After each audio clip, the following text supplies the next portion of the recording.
ನಾರಾಯಣಂ ನಮಸ್ಕೃತ್ಯ ನರಂಚೈವ ನರೋತ್ತಮಂ ದೇವೀಂ ಸರಸ್ವತೀಂ ವ್ಯಾಸಂ ತಥೋ ಜಯಮುದೀರಯೇ.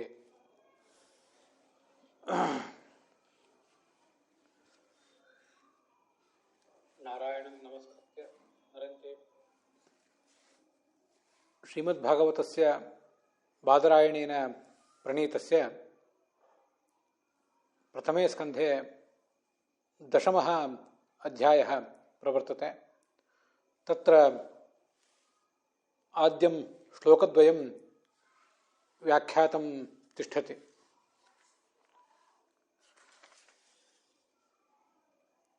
ತಾತ್ಪರ್ಯನಿರ್ಣಯೇ ಚ ಭಗವಾನ್ ಆನಂದತೀರ್ಥಾರ್ಯಃ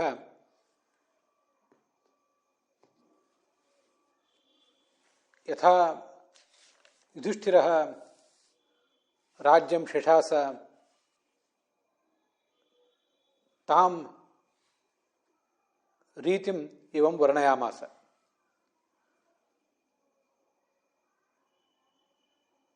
ವೇದವ್ಯಾಸೇನ ಉಪದಿಷ್ಟಃ ಅಯಂ ಧರ್ಮರಾಜಃ ಕೃತ್ಸ್ನಶಃ ಭೋಗಾನ್ ತ್ಯಕ್ತ್ವಾ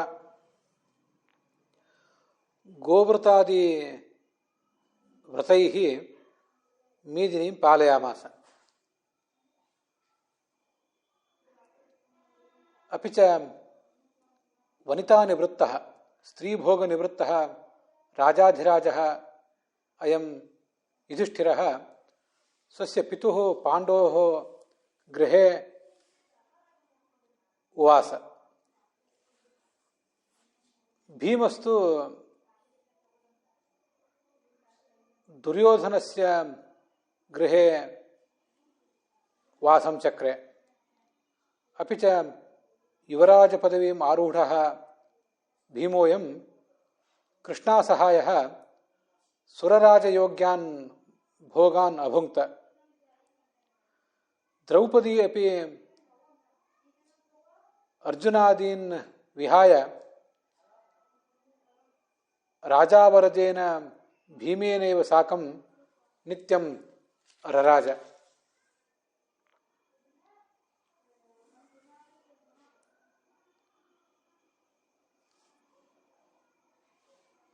ವಸುದೇವಸ್ಯ ಪತ್ನಿ ಯಾ ರೋಹಿಣಿ ತತ್ಪುತ್ರಿ ದೇವಿ ನಾಮ್ನಿ ಸಾಪಿ ಭೀಮಸ್ಯ ಪತ್ನಿ ಬಭೂವ.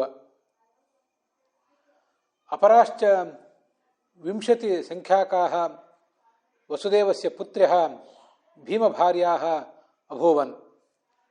ತಾಯೇವ ದಿಗಭಿಮಾನಿನ್ಯಃ ಮಾನಿನ್ಯಶ್ಚ ಬಭೂವುಃ.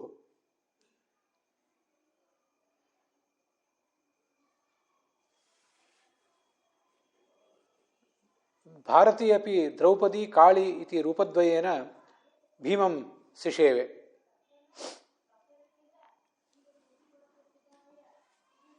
ಭಾಗವತದ 1ನೇ ಸ್ಕಂದದ 10ನೇ ಅಧ್ಯಾಯದ 2 ಶ್ಲೋಕಗಳನ್ನು ನಾವೀಗ ನೋಡಿ ಮುಗಿಸಿದ್ದೀವಿ. ಧರ್ಮರಾಜ ಹೇಗೆ ವೈರಾಗ್ಯದ ಜೀವನ ನಡೆಸಿದ ಅಂತನ್ನುವುದನ್ನೆಲ್ಲ ಅಲ್ಲಿ ತಿಳಿದಿದ್ದೀವಿ.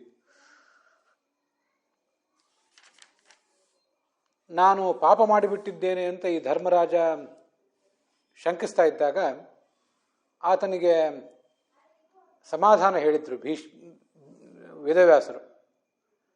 ನಿನಗೆ ಪಾಪ ಮಾಡಿದ್ದೀನಿ ಅನ್ನುವಂಥ ಶಂಕೆ ಏನಾದರೂ ಇದ್ದರೆ ಅಶ್ವಮೇಧ ಯಾಗ ಮಾಡು, ಆ ಮೂಲಕ ಭಗವಂತನನ್ನು ಆರಾಧಿಸು ಅಂತ.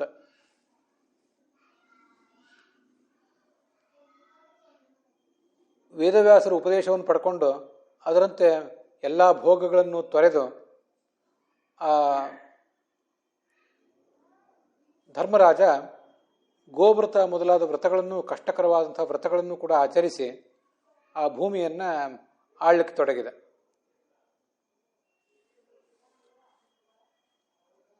ಅದೇನು ಗೋವ್ರತ ಅಂತಂದರೆ ಒಬ್ಬೊಬ್ಬರು ಒಂದೊಂದು ರೀತಿ ಅದನ್ನು ವ್ಯಾಖ್ಯಾನ ಮಾಡಿದ್ದಾರೆ. ಗೋವುಗಳು ಅಂದರೆ ಪಶುಗಳು, ಅವು ಎಲ್ಲೆಂದರಲ್ಲಿ ಮಲಗುತ್ತವೆ, ಯಾವ ಹೊದಿಕೆ ವೈಭವ ಇತ್ಯಾದಿಗಳಕ್ಕೆ ಬೇಕಾಗೋದಿಲ್ಲ. ಹೊಟ್ಟೆಗೊಂದಿಷ್ಟು ಆಹಾರ ಸಿಕ್ಕರೆ ಸಾಕು, ಇದೆಲ್ಲ ಗೋವ್ರತ ಅಂತ ಮಹಾಭಾರತದಲ್ಲಿ ಬಂದಿದೆ. ವಿಷ್ಣು ಧರ್ಮೋತ್ತರ ಮೊದಲಾದ ಪುರಾಣಗಳಲ್ಲಿ ಗೋಮೂತ್ರದಿಂದಲೇ ಸ್ನಾನ ಮಾಡುವುದು, ಹಾಲು ಮೊಸರು ಮೊದಲಾದವುಗಳನ್ನು ಸೇವಿಸಿ ಬದುಕುವುದು, ಹಸುವಿನ ಸೇವೆ ಮಾಡುವುದು, ಅದು ಎದ್ದಾಗ ನಾವು ಹೇಳುವುದು, ಅದು ಕೂತ್ಕೊಂಡಾಗ ಕೂತ್ಕೊಳ್ಳುವುದು, ತನ್ನ ವ್ಯಕ್ತಿತ್ವದ ರಕ್ಷಣೆಯ ಗೊಡವೆ ಇಲ್ಲದೇನೆ ಆ ಗೋವುಗಳ ಸೇವೆಯಲ್ಲೇ ಸದಾ ನಿರತರಾಗಿರುವುದು, ಇದೆಲ್ಲ ಗೋವ್ರತ ಅಂತ ಒಂದು ಕಡೆ ಬರ್ತದೆ. ಮತ್ತು ಕೆಲವು ವ್ಯಾಖ್ಯಾನಗಳು ಹೇಳುವಂತೆ ಗೋವಿಗೆ ಧಾನ್ಯಗಳನ್ನು ತಿನ್ನಿಸಿ, ಆ ಗೋಮಯದಲ್ಲಿ ಧಾನ್ಯಗಳೇನು ಹೊರಗೆ ಬರ್ತವೆ, ಆ ಗೋವಿಗೆ ಜೀರ್ಣ ಆಗದಂಥ ಕೆಲವು ಧಾನ್ಯಗಳು, ಅವುಗಳನ್ನು ಹೆಕ್ಕಿ ಅವುಗಳನ್ನು ಬೇಯಿಸಿ ತಿನ್ನುವುದಕ್ಕೆ ಗೋವ್ರತ ಅಂತ ಹೇಳ್ತಾರೆ ಅಂತ ಕೂಡ ಈ ಕೆಲವು ಕಡೆ ಬಂದಿದೆ. ಗೋಮೂತ್ರದಲ್ಲಿ ಧಾನ್ಯವನ್ನು ಹಾಕಿಟ್ಟು ಆ ಧಾನ್ಯವನ್ನು ಸೇವಿಸುವುದು ಅಂತ ಇನ್ನು ಕೆಲವರ ಅಭಿಪ್ರಾಯವೂ ಕೇಳಿ ಬರ್ತದೆ. ಅಂತೂ ಹೀಗೆ ಕ್ಲಿಷ್ಟಕರವಾದಂಥ ವ್ರತಗಳನ್ನು ಅವನು ಮಾಡಿದ. ಪಾಂಡು ಮಹಾರಾಜನ ಮನೆಯಲ್ಲಿ ವಾಸ ಮಾಡಿಕೊಂಡಿದ್ದ, ತನ್ನ ತಂದೆಯ ಅರಮನೆಯಲ್ಲೇ. ರಾಜಾಧಿರಾಜೋ ವನಿತಾ ನಿವೃತ್ತ, ಸ್ತ್ರೀ ಭೋಗವನ್ನು ಪೂರ್ಣವಾಗಿ ತೊರೆದು ಅವನು ವಿರಕ್ತವಾದ ಜೀವನ ನಡೆಸಿದ. ಇಲ್ಲಿ ಈಗಾಗಲೇ ನಾವು ಮಹಾಭಾರತದಲ್ಲಿ ನೋಡಿದ್ದೀವಿ ಅವನು ಹೇಗೆ ಜೀವನ ನಡೆಸಿದ್ದ ಅಂತ. ಪ್ರತ್ಯವರುದ್ಧ ಭೋಜನ ಅಂತ ಒಂದು ಮಾತು ಬಂದಿದೆ. ಅದಕ್ಕನುಸಾರವಾಗಿ ಅವನು ವೈರಾಗ್ಯದ ಜೀವನವನ್ನು ನಡೆಸಿದ್ದನ್ನು ನಾವು ಹೀಗೆ ನೋಡಿದ್ದೇವೆ.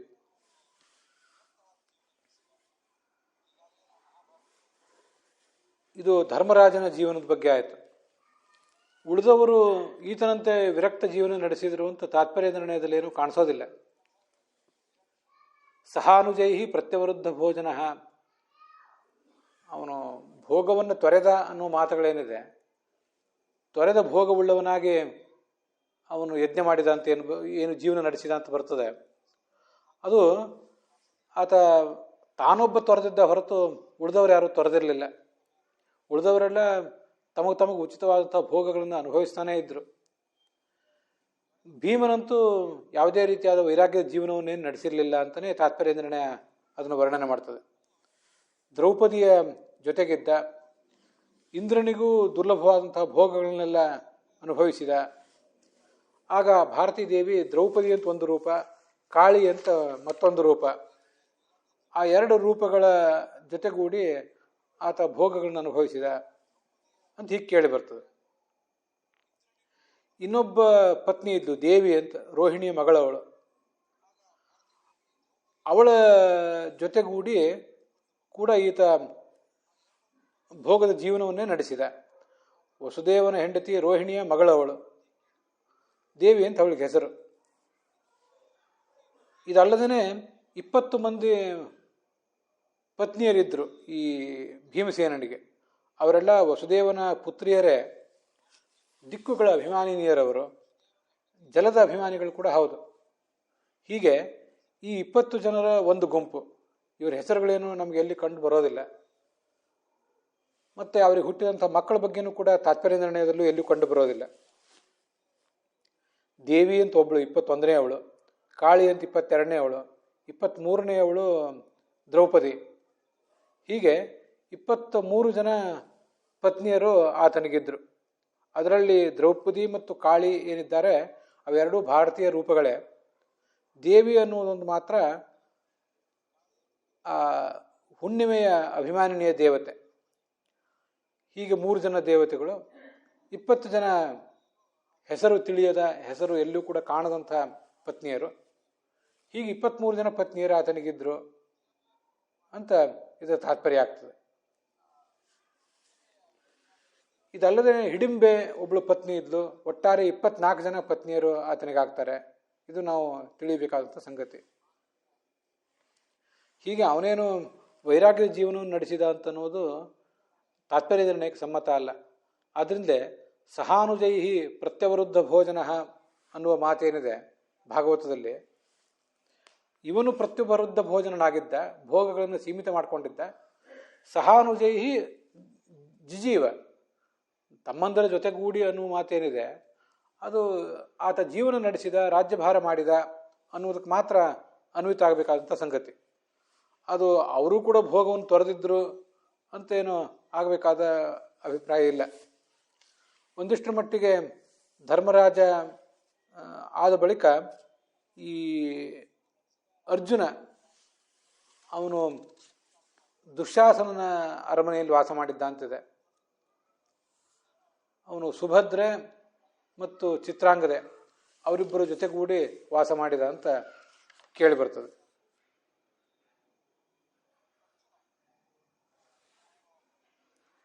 ತ್ಯಜಂಶ್ಚ ರೇಮೆ ವಿರತ ಅತಿಭೋಗ, ವಿರತ ಅತಿಭೋಗ ಅಂತ ಆಚಾರ್ಯ ಹೇಳ್ತಾರೆ. ಅವನು ಪೂರ್ಣವಾದ ಬಹಳವಾದ ಭೋಗಗಳನ್ನೇನೂ ಮಾಡಲಿಲ್ಲ, ಆದರೆ ಭೋಗಗಳನ್ನು ಪೂರ್ಣ ಬಿಟ್ಟು ಕೂಡ ಇರಲಿಲ್ಲ ಅಂತ ಈಗ ಅದರಿಂದ ಅರ್ಥ ಆಗ್ತದೆ. ಪೂರ್ಣ ಭೋಗವನ್ನೇ ಬಿಟ್ಟು ಬದುಕುವಂಥ ವೈರಾಗ್ಯ ಆತನಿಗೂ ಏನಿರಲಿಲ್ಲ. ರಾಜರಾಗಿ ಹೇಗೆ ಬದುಕಬೇಕಾಗಿತ್ತು ಹಾಗೆ ಬದುಕಿದ್ರು ಅಂತ ಅದರ ತಾತ್ಪರ್ಯ ಆಗ್ತದೆ.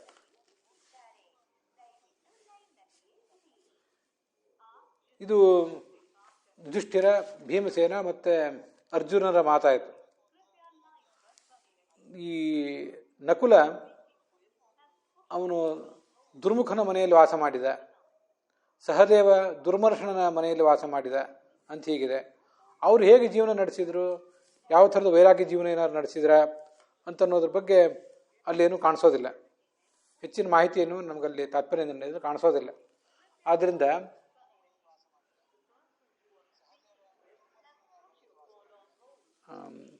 ತನ್ನ ಭೋಗಗಳನ್ನು ಕಡಿವಾಣ ಹತೋಟಿಯಲ್ಲಿ ಇಟ್ಕೊಂಡಿದ್ದ ಧರ್ಮರಾಜ ಇಷ್ಟೇ, ತಮ್ಮಂದರ ಜೊತೆ ವಾಸ ಮಾಡಿದ ಅಂತ ಹೀಗೆ ಅದನ್ನು ಅರ್ಥ ಮಾಡುವುದೇ ಹೆಚ್ಚು ಯೋಗ್ಯವಾಗಿ ಕಾಣಿಸ್ತದೆ. ಅದನ್ನು ಇಲ್ಲಿ ಹೇಳಿದ್ದೇನೆ. ಮುಂದೆ ಯಾಜಯಿತ್ವ ಅಶ್ವಮೇಧೈ ಸ್ಥಾನ ಸ್ತ್ರೀಭಿರ್ ಉತ್ತಮ ಕಲ್ಪಕೈಹಿ ಅಂತ ಅದ್ರ ಮುಂದಿನ ಶ್ಲೋಕ ಇದೆ. ತದ್ಯಶ ಪಾವನಂ ದಿಕ್ಷು ಶತಮನ್ಯೋಹೋ ಇವಾತನೋ ಅಂತ. ಇದು ಎಲ್ಲ ಪಾಠಗಳಲ್ಲೂ ಕಾಣಿಸೋದಿಲ್ಲ. ಕೆಲವು ಪಾಠಗಳಲ್ಲಿ ಈ ಶ್ಲೋಕವನ್ನು ಅವರು ಮುದ್ರಿಸಿದ್ದಾರೆ, ಆದರೆ ಶ್ಲೋಕದ ಸಂಖ್ಯೆಯನ್ನು ಹಾಕಿಲ್ಲ. ಇದನ್ನು ಅವರು ಪ್ರಕ್ಷಿಪ್ತ ಶ್ಲೋಕ ಅಂತ ಪರಿಗಣನೆ ಮಾಡಿದಂತೆ ಕಾಣಿಸ್ತದೆ. ಆದರೆ ಇದು ವಿಜಯಧ್ವಜರು ಮತ್ತು ಯಾದವಾರ್ಯರು ಸ್ವೀಕಾರ ಮಾಡಿರುವಂಥ ಶ್ಲೋಕ. ಯಾಜಯಿತ್ವ ಅಶ್ವಮೇಧೈಹಿ, 3 ಅಶ್ವಮೇಧ ಯಾಗಗಳನ್ನು ಮಾಡಿಸಿದ. 3 ಅಶ್ವಮೇಧ ಯಾಗಗಳನ್ನು ಮಾಡಿಸಿದ. ಅದೆಂಥವು ಅಂದರೆ ಒಂದಕ್ಕೆ 3 ಪಾಲು ಫಲ ಕೊಡುವಂಥ 5 ಅಶ್ವಮೇಧ ಯಾಗ. ವಸ್ತುತಃ 3 ಅಲ್ಲ, 3 ಅಂತ ನಾನು ಪ್ರಮಾದದಿಂದ ಹೇಳಿದೆ. ಒಟ್ಟು ಮಾಡಿಸಿದ್ದು 5 ಅಶ್ವಮೇಧ ಯಾಗಗಳನ್ನು. ಆ ಪಾಂಡವರ ಕೀರ್ತಿ ಎಲ್ಲ ಕಡೆ ಹರಡುವಂತೆ ಮಾಡಿದ. ಹಿಂದೆ ಇಂದ್ರನ ಕೀರ್ತಿ ಎಲ್ಲ ಕಡೆ ಹರಡಬೇಕು ಎಂಬ ಉದ್ದೇಶದಿಂದಲೇ ಈ ಆತನ ಸಹೋದರನಾದಂಥ ಉಪೇಂದ್ರ ಅವನಿಗೆ ನೆರವು ಕೊಟ್ಟಿದ್ದ. ಹಾಗೆ ಇಲ್ಲಿಯೂ ಕೂಡ ಆಯಿತು. ಈ ಕೃಷ್ಣನು ಕೂಡ ಧರ್ಮರಾಜನಿಗೆ ಅಂಥದ್ದೊಂದು ನೆರವು ಕೊಟ್ಟ, ಅಂಥ ಅನುಗ್ರಹ ಮಾಡಿದ ಅಂತ ಅದರ ತಾತ್ಪರ್ಯ. ಇದು ತಾತ್ಪರ್ಯ ನಿರ್ಣಯದಲ್ಲಿ ಹೇಗೆ ಬಂದಿದೆ ಅಂತ ಅನ್ನೋದನ್ನು ಒಂದು ಬಾರಿ ನೋಡೋಣ. ಈಗಾಗಲೇ ನಾವು ನೋಡಿದ್ದೀವಿ, ನಿನಗೆ ಪಾಪ ಬಂದಿದೆ ಅನ್ನುವ ಶಂಕೆ ಇದ್ದರೆ ಅಶ್ವಮೇಧ ಯಾಗ ಮಾಡು. ಅಪಾಪೇ ಪಾಪಶಂಕಿತ್ವಾತ್ ಅಶ್ವಮೇಧೈಹಿ ಯಜ ಅಚ್ಯುತಂ ಕುರು ರಾಜ್ಯಂ ಚ ಧರ್ಮೇಣ ಪಾಲಯ ಅಪಾಲಕಾಹ ಪ್ರಜಾಹ ಅಂತ ಹೀಗೆ ವೇದವ್ಯಾಸರು ಹೇಳಿದರು. ಅಶ್ವಮೇಧ ಯಾಗ ಮಾಡುವಂತ. ಆ ಅಶ್ವಮೇಧ ಯಾಗ ಮಾಡಿರುವಂಥ ಭಾಗವತದಲ್ಲಿ ಏನು ಬಂದಿದೆ ಅದರ ಬಗ್ಗೆ ವಿವರಣ ತಾತ್ಪರ್ಯ ನಿರ್ಣಯದಲ್ಲಿ ಹೀಗೆ ಒಂದೆರಡು ಮೂರು ಶ್ಲೋಕಗಳಲ್ಲಿ ಕಾಣಿಸ್ತದೆ. ತ್ರಿವಿಹಿ ಉತ್ತಮ ಕಲ್ಪಕೈಹಿ ಅಂತ ಇಲ್ಲಿ ಬಂದಿದೆಯಲ್ಲ, 1ಕ್ಕೆ 3 ಪಟ್ಟು ಫಲ ಕೊಡುವಂಥ ಅಶ್ವಮೇಧ ಯಾಗಗಳು ಅಂತ. ಅದರ ಆ ಥರ ಅನುವಾದ ಮಾಡಲಿಕ್ಕೆ ಕಾರಣ ತಾತ್ಪರ್ಯ ನಿರ್ಣಯದಲ್ಲಿ ಬಂದಿರುವಂಥ ಒಂದು ಉಲ್ಲೇಖವೇ ಕಾರಣ.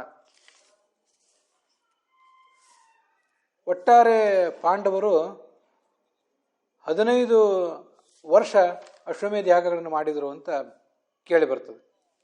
ಸಯೇವ ಮಧ್ಯ ಹರಿದೈವತಃ ಕ್ರತು ಪಂಚಾಶ್ವಮೇಧಾತ್ಮಕ ಉಚ್ಚಕಲ್ಪ ದಿನೇ ದಿನೇ ಶ್ರದ್ಧಗುಣೋ ಬಭೂವ ಮುದಾವಹೋ ವತ್ಸರ ಪಂಚಕತ್ರಯಂ ಅಂತ. ಒಟ್ಟು 5 ಅಶ್ವಮೇಧ ಯಾಗಗಳು. ಒಂದೊಂದು ಅಶ್ವಮೇಧ ಯಾಗಕ್ಕೆ 3 ವರ್ಷ ಬೇಕು. ಇದು ಅದರ ವಿವರಣೆ. ಈ ಅಶ್ವಮೇಧ ಯಾಗ ಮಾಡುವುದಂದರೆ ಅದಕ್ಕಿಂತ ಮುಂಚೆ ದರ್ಶಪೂರ್ಣ ಮಾಸ, ಪ್ರಯಾಜಾನುಯಾಜ ಮೊದಲಾದ ಯಾಗಗಳು ಇದನ್ನೆಲ್ಲ ಮಾಡಬೇಕು. ಹೀಗೆಲ್ಲ ಮಾಡಿದರೆ ಒಟ್ಟು 3 ಪ್ರಧಾನ ಆಹುತಿಗಳು ಈ ಅಶ್ವಮೇಧ ಯಾಗದಲ್ಲಿ ನಾವು ಕೊಟ್ಟದ್ದಾದರೆ ಒಂದು ಅಶ್ವಮೇಧ ಯಾಗ ನಡೀಲಿಕ್ಕೆ 3 ವರ್ಷಗಳು ಬೇಕಾಗ್ತವೆ. 5 ಜನ ಪಾಂಡವರು 5 ಯಾಗಗಳನ್ನು ಮಾಡಿದರು. ಒಬ್ಬೊಬ್ಬ ಪಾಂಡವನಿಗೆ ಒಂದೊಂದು ಯಾಗ ಅಂತ ಭಾವಿಸಿದರೆ ಒಟ್ಟು 15 ಯಾಗಗಳಾಗ್ತವೆ. 15 ವರ್ಷದ ಅಶ್ವಮೇಧ ಯಾಗ ಆಗ್ತದೆ. ಪಂಚಾಶ್ವಮೇಧಾತ್ಮಕ ಉಚ್ಚಕಲ್ಪ ವತ್ಸರ ಪಂಚಕತ್ರಯಂ 15 ವರ್ಷ ಅಂತ ತಾತ್ಪರ್ಯ ನಿರ್ಣಯದಲ್ಲಿ. ವತ್ಸರ ಪಂಚಕ ಅಂದರೆ 5 ವರ್ಷ, ಅದರ ತ್ರಯ ಅಂದರೆ 3, ಒಟ್ಟು 15 ವರ್ಷ ಕಾಲ ಆ ಸುದೀರ್ಘವಾದ ಯಜ್ಞ ನಡೀತು ಅಂತ ಅದರ ತಾತ್ಪರ್ಯ ಆಗ್ತದೆ. ಅವರು ಒಟ್ಟಾರೆ ಸುಮಾರು 36 ವರ್ಷ ರಾಜ್ಯಭಾರ ಮಾಡಿದರು. ಅದರಲ್ಲಿ ಹೀಗೆ ಸುಮಾರು 15 ವರ್ಷ ಕಾಲ ಆ ಅಶ್ವಮೇಧ ಯಾಗದಲ್ಲೇ ಅವರು ಪಾಲ್ಗೊಂಡಿದ್ದರು ಅಂತ ಅದರ ಅಭಿಪ್ರಾಯ ತಿಳಿದು ಬರ್ತದೆ. ಇದಲ್ಲದೇ ಈ ಒಂದಕ್ಕೆ 3 ಪಟ್ಟು ಫಲ ಕೊಡಬಲ್ಲ ಅಂತ ಪುರಾಣಿಕಾಚಾರ್ಯ ಅನುವಾದ ಮಾಡಿದಾರಲ್ಲ, ಅದಕ್ಕೇನು ಕಾರಣ ಅಂದರೆ ತದ್ಯಜ್ಞ ಪಂಚಕಂ ಅಜಃ ತ್ರಿಗುಣಾಂ ಸಯೇಭ್ಯ ಸದ್ದಕ್ಷಿಣಾಂ ಕ್ರತುಪತಿ ನಿಖಿಲಾಮವಾಪ್ಯ ಚಕ್ರೇಶ್ವಮೇಧ ತ್ರಯಮೇಕಮೇಕಂ ತೇಷಾಂ ಹರಿರ್ಬಹು ಸುವರ್ಣಕ ನಾಮಧೇಯಂ ಅಂತ. ಯಜ್ಞೋ ಯಜ್ಞಪಮಾನ್ ನಾಮ ಯಜ್ಞೇಶೋ ಯಜ್ಞಭಾವನಃ ಯಜ್ಞಭುಕ್ತೇತಿ ಪಂಚಾತ್ಮ ಯಜ್ಞೇಶ್ವಿದ್ಯೋ ಹರಿಸ್ವಯಂ ಅಂತ ಭಾಗವತ ತಾತ್ಪರ್ಯದಲ್ಲಿ ಬರುವಂಥ ಒಂದು ಮಾತು ನನಗೆ ನೆನಪು ಬರ್ತದೆ. ಭಗವಂತನಿಗೆ ಯಜ್ಞ ಅನ್ನುವ ಹೆಸರನ್ನೇ ಹೊಂದಿರುವಂಥ 5 ನಾಮಗಳಿವೆ. ಯಜ್ಞ, ಯಜ್ಞ ಪುರುಷ, ಯಜ್ಞೇಶ, ಯಜ್ಞ ಭಾವನ ಮತ್ತು ಯಜ್ಞ ಭುಕ್ ಅಂತ ಹೀಗೆ 5 ನಾಮಗಳು.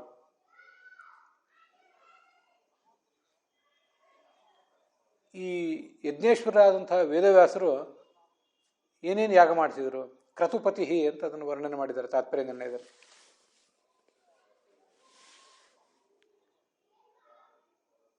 ಈ ಪಾಂಡವರಿಂದ ಆ ಯಾಗಗಳನ್ನು ಮಾಡಿಸುವಾಗ 3 ಪಟ್ಟು ಉತ್ತಮ ದಕ್ಷಿಣೆಯನ್ನು ಸ್ವೀಕಾರ ಮಾಡಿದರು. ಆದ್ದರಿಂದ ಅದು ಒಂದೊಂದು ಯಾಗವೂ ಕೂಡ 3 ಅಶ್ವಮೇಧ ಯಾಗ ಆಗುವಷ್ಟು ಫಲವನ್ನು ಕೊಟ್ಟಿತು.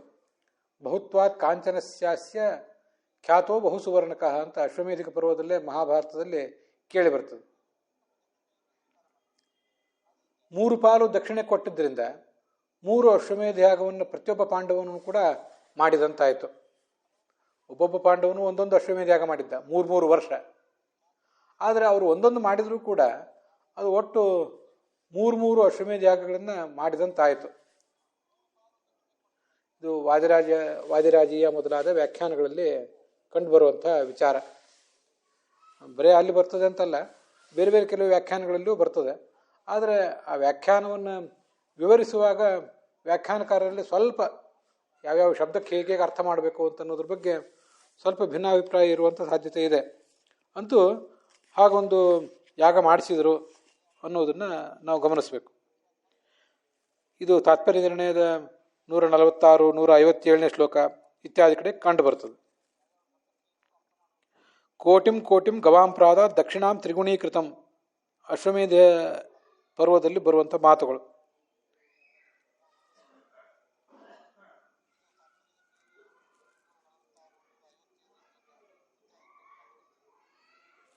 ಹೀಗೆ ಆ ಅಶ್ವಮೇಧ ಯಾಗ ಮಾಡಿಸಿ ಅವರಿಗೆ ಒಂದು ಅಕ್ಷಯವಾದಂಥ ಫಲವನ್ನು ಕೊಟ್ಟು ವ್ಯಾಸರು ಅವರನ್ನು ಆಶೀರ್ವದಿಸಿದರು.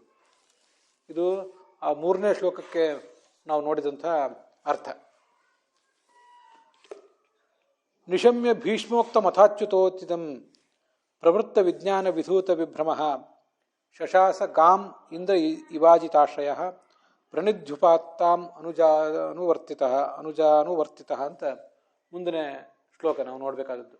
ಈಗೇನು 3ನೇ ಶ್ಲೋಕ ನೋಡಿದ್ದೇವೆ, ಇದಕ್ಕೆ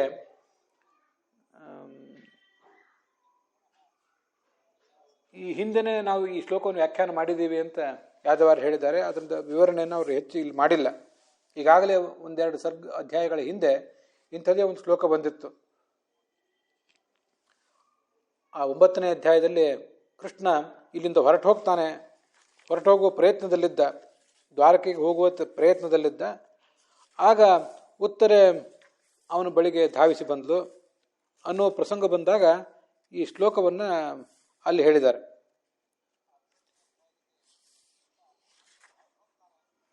ಅದಕ್ಕಾಗಿ ಇಲ್ಲಿ ಇವರು ಯಾದವಾರರಾಗಲಿ ವಿಜಯಧ್ವಜರಾಗಲಿ ಅದನ್ನು ವ್ಯಾಖ್ಯಾನಿಸಲಿಲ್ಲ.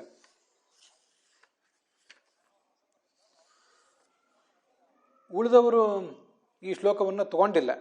ಈಗ ನಾವು ನೋಡಿರುವಂಥ 3ನೇ ಶ್ಲೋಕವನ್ನು ಉಳಿದ ವ್ಯಾಖ್ಯಾನಕಾರರು ತಗೊಂಡಿಲ್ಲ. ಸರಿ, ಈಗ ನಾವು ನೋಡೋ ನಿಶಮ್ಯ ಭೀಷ್ಮೋಕ್ತಮ್ ಅಂತಿದೆಯಲ್ಲ, ಕೆಲವು ಕಡೆ ನಿಶಮ್ಯ ಭೀಮೋಕ್ತಮ್ ಅಂತಿದೆ. ಅದು ಅಷ್ಟು ಸರಿಯಾದ ಪಾಠ ಏನಲ್ಲ. ಎಲ್ಲೂ ಕೂಡ ಭೀಷ್ಮೋಕ್ತಮ್ ಅಂತಲೇ ತಗೊಂಡಿದ್ದಾರೆ. ಭೀಷ್ಮ ಹೇಳಿದ್ದನ್ನು ಈತ ಕೇಳಿದ, ವೇದವ್ಯಾಸರು ಹೇಳಿದ್ದನ್ನು ಕೇಳಿದ, ಕೃಷ್ಣ ಹೇಳಿದ್ದನ್ನು ಕೇಳಿದ. ಕೇಳಿ ತನ್ನ ಅಜ್ಞಾನವನ್ನು ತೊಡೆದುಕೊಂಡ, ತನ್ನ ಭ್ರಮೆಗಳನ್ನು ಸಂಶಯಗಳನ್ನು ತೊಡೆದುಕೊಂಡ ಅಂತ ತಾತ್ಪರ್ಯ.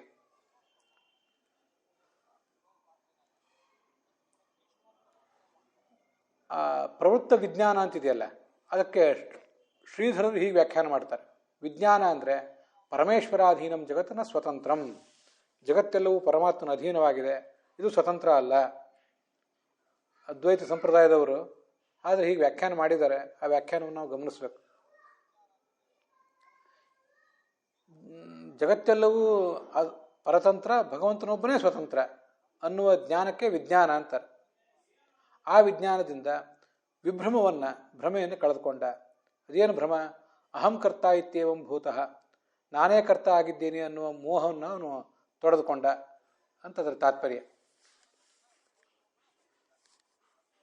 ಅನುಜಾನುವರ್ತಿತ, ಅವರು ಯಾಗ ಮಾಡುವಾಗ ಅಥವಾ ಜೀವನ ನಡೆಸುವಾಗ ಆತ ಏನೇ ಕಾರ್ಯ ಮಾಡಿದರೂ ಕೂಡ ಆತನ ತಮ್ಮಂದರು ಆತನಿಗೆ ಬೆಂಗಾವಲಾಗಿರ್ತಿದ್ರು. ಅದನ್ನು ಆ ಶ್ಲೋಕ ಹೇಳ್ತದೆ. ಅಜಿತಾಶ್ರಯ, ಕೆಲವು ಕಡೆ ಅಜಿತಾಶ್ರಯ ಅಂತಿದೆ, ಕೆಲವು ಕಡೆ ಅಚ್ಯುತಾಶ್ರಯ ಅಂತಿದೆ. ಅಂತೂ ಭಗವಂತನ ಪಾದಕಮಲಗಳನ್ನು ಆಶ್ರಯಿಸಿ ಅವನು ಹೀಗೆ ತನ್ನ ರಾಜ್ಯಭಾರವನ್ನು ಮಾಡಿದ ಅಂತ ಅದರ ತಾತ್ಪರ್ಯ. ಮುಂದೆ ಪ್ರಣಿಧ್ಯುಪಾತ್ತಾಂ ಅಂತ ಒಂದು ಶಬ್ದ ಇದೆ, ಪ್ರಣಿಧಿ ಅಂತ. ಕೆಲವು ಕಡೆ ಪರಿಧಿ ಅಂತ ಶಬ್ದ ಇದೆ. ಅದಕ್ಕೇನು ಪರಿಧಿ ಅಂತ ಅನ್ನೋದಕ್ಕೆ ಅರ್ಥ? ಪರಿಧಿ ಅಂದರೆ ಸಮುದ್ರ. ಆ ಸಮುದ್ರ ಪರ್ಯಂತವಾದ ಭೂಮಿಯನ್ನು ಆಳಿದ ಅಂತ ಶ್ರೀಧರರು ಅದಕ್ಕೆ ವ್ಯಾಖ್ಯಾನ ಮಾಡಿದ್ದಾರೆ. ವೀರರಾಘವರ ವ್ಯಾಖ್ಯಾನದಲ್ಲೂ ಕೂಡ ಪರಿಧಿ ಅಂದರೆ ದಿಗಂತ, ಆ ದಿಗಂತದ ಹೊರಗಿನ ಈ ಭೂಮಿಯನ್ನು ಆತ ಆಳಿದ, ಚತುಸ್ಸಮುದ್ರಾಂತವಾದ ಭೂಮಿಯನ್ನು ಆಳಿದ ಅಂತಲೇ ವ್ಯಾಖ್ಯಾನಿಸಿದ್ದಾರೆ ವೀರರಾಘವರು ಕೂಡ. ಎಲ್ಲರ ದೃಷ್ಟಿಯಲ್ಲಿ ಅದು ಪರಿಧಿ ಅನ್ನುವ ಶಬ್ದವೇ. ಆಚಾರ್ಯರು ಒಬ್ಬರು ಮಾತ್ರ ಅದನ್ನು ಪ್ರಣಿಧಿ ಅಂತ ಹೇಳಿದ್ದಾರೆ. ಆ ಪ್ರಣಿಧಿ ಅಂತ ಅನ್ನೋದಕ್ಕೆ ಏನು ಅರ್ಥ ಅಂತ ಅನ್ನೋದನ್ನ ಮುಂದೆ ನೋಡೋಣ.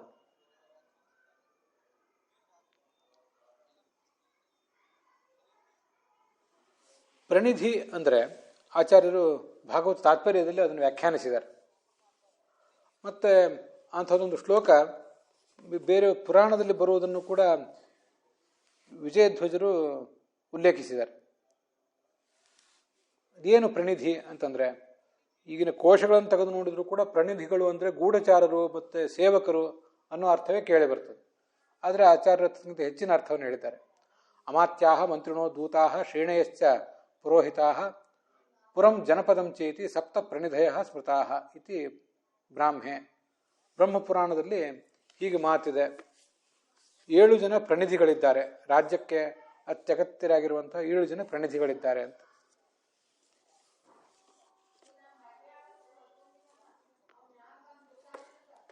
ಯಾರವರು ಆ 7 ಜನ?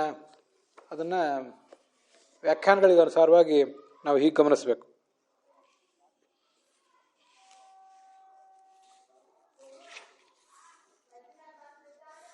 ಅಮಾತ್ಯಾಹ, ಯಾವತ್ತೂ ರಾಜನ ಜೊತೆಗಿದ್ದು ಆತನಿಗೆ ಮಾರ್ಗದರ್ಶನ ಮಾಡುವಂಥವ್ರು. ಮಂತ್ರಿಗಳು ಅಂದರೆ ಸಲಹೆ ಕೊಡುವಂಥವ್ರು. ದೂತರು, ರಾಜನ ಸಂದೇಶವನ್ನು ಬೇರೆ ರಾಜರಿಗೆ ಹೋಗಿ ತಲುಪಿಸುವಂಥವ್ರು, ಅವರನ್ನು ದೂತರು ಅಂತ ಹೇಳ್ತಾರೆ. ಮತ್ತು ಶ್ರೇಣಿಗಳು ಅಂದರೆ ಅಂಗರಕ್ಷಕರು, ಪುರೋಹಿತರು, ಪುರ ಅಂದರೆ ಪಟ್ಟಣಗಳು, ಜನಪದಗಳು ಅಂದರೆ ಇನ್ನೂ ಸಣ್ಣ ಊರುಗಳು. ಹೀಗೆ ಒಟ್ಟು 7 ಥರದ ಅಂಗಗಳು ಬೇಕಾಗ್ತವೆ. ಇದು ಬ್ರಹ್ಮಪುರಾಣದ ಮಾತು.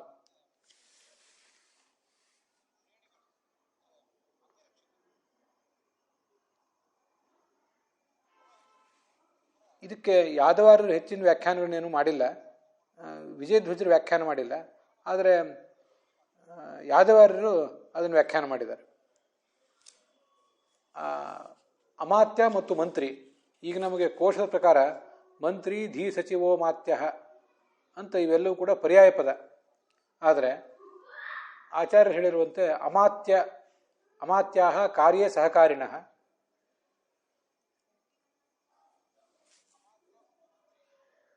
ವಿಚಾರವಕ್ತಾರ, ದೂತಾ, ಸಂದೇಶಹರಾ, ಶ್ರೇಣಯ, ಅಂಗರಕ್ಷಕಾ ಅಂತ ಹೀಗೆ ಯಾದವಾರರು ಅದನ್ನು ವಿವರಿಸಿದ್ದಾರೆ.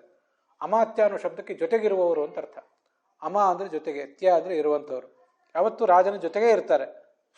ಆತನ ಕೆಲಸ ಕಾರ್ಯಗಳಲ್ಲಿ ಆತನಿಗೆ ನೆರವು ಕೊಡ್ತಾ ಇರ್ತಾರೆ. ಆತ ಹೇಳಿದ್ದನ್ನು ಅವರು ಅನುಸರಿಸ್ತಾ ಇರ್ತಾರೆ. ಅಂಥವ್ರನ್ನ ಅಮಾತ್ಯರು ಅಂತಾರೆ. ಮುಂದೆ ಮಂತ್ರಿ ಅಂದರೆ ಸಲಹೆ ಕೊಡುವವರು ಅಂತ ಅರ್ಥ. ಅವರು ರಾಜನ ಜೊತೆಗೆ ಇರೋದಿಲ್ಲ, ಕರೆದಾಗ ಬಂದು ಆತನಿಗೆ ಸಲಹೆ ಕೊಡ್ತಾರೆ ಅಂತ ಹಿರಿಯ ವಿದ್ವಾಂಸರೆಲ್ಲ ಅದನ್ನು ವ್ಯಾಖ್ಯಾನ ಮಾಡ್ತಾರೆ. ಮೀಟಿಂಗ್ ಇದ್ದಾಗ, ರಾಜ ಸಭೆ ನೆರೆದಾಗ ಅಲ್ಲಿ ಬರ್ತಾರೆ, ಸಲಹೆ ಕೊಡ್ತಾರೆ. ರಾಜ ಇಂಥ ಒಂದು ವಿಷಯವನ್ನು ಮುಂದಿಡ್ತಾನೆ, ಅವಾಗ ಅವರು ಸಲಹೆ ಕೊಡ್ತಾರೆ. ಆದರೆ ಅಮಾತ್ಯರು ಯಾವತ್ತೂ ಆತನ ಜೊತೆಗಿರ್ತಾರೆ. ಅದರಿಂದ ಅದನ್ನು ಹೀಗೆ ತಿಳ್ಕೋಬಹುದು ಅಂತ ಗೋವಿಂದಾಚಾರ್ಯ ಒಂದು ಕಡೆ ಹೇಳಿದ್ದಾರೆ. ಅಮಾತ್ಯರು ಅಂದರೆ ಈಗಿನ ಕಾಲದ ಸೆಕ್ರೆಟರಿಗಳು. ಕಾರ್ಯದರ್ಶಿಗಳು, ಇಲಾಖೆಯ ಕಾರ್ಯದರ್ಶಿಗಳು ಮೊದಲಾದವರು ಇರ್ತಾರಲ್ಲ, ಅವರು ಆ ರಾಜ ಹೇಳಿದ್ದನ್ನು ಕಾರ್ಯರೂಪಕ್ಕೆ ತರ್ತಾರೆ, ಮಂತ್ರಿಗಳು ಹೇಳಿದ್ದನ್ನು. ಮಂತ್ರಿಗಳು ಅಂದರೆ ಅವರು ಮಿನಿಸ್ಟರ್ಸ್ ಇದ್ದ ಹಾಗೆ. ಅವರು ಸಭೆ ನಡೆದಾಗ ಮಾತ್ರ ಬರುವಂಥವ್ರು. ಮಂತ್ರಿಮಂಡಲದ ಸಭೆ ಇದ್ದಾಗ ಅಲ್ಲಿ ಬಂದು ತಮ್ಮ ಸಲಹೆ ಕೊಟ್ಟು ಹೋಗ್ತಾರೆ. ಕಾರ್ಯದರ್ಶಿಗಳು ಯಾವತ್ತೂ ಕೂಡ ಕೆಲಸ ನಡೆಸುವಂಥವ್ರು. ಇವತ್ತು ಕೂಡ IAS ದರ್ಜೆಯ, ICS ದರ್ಜೆಯ ಕಾರ್ಯದರ್ಶಿಗಳೇ ರಾಜ್ಯಭಾರವನ್ನು ಮಾಡುವವರು. ಮಂತ್ರಿಗಳು ಕೇವಲ ಸಲಹೆ ಮಾತ್ರ ಕೊಡುವಂಥವ್ರು. ಇದು ನಮ್ಗೆ ಗೊತ್ತಿದೆ. ದೂತರು ಅಂದರೆ ಸಂದೇಶಹರರು, ರಾಜ ಹೇಳಿದ ಸಂದೇಶವನ್ನು ಬೇರೆಯವ್ರಿಗೆ ತಲುಪಿಸುವಂಥವ್ರು. ಮತ್ತೆ ಶ್ರೇಣಿಗಳು ಅಂದರೆ ಅಂಗರಕ್ಷಕರು.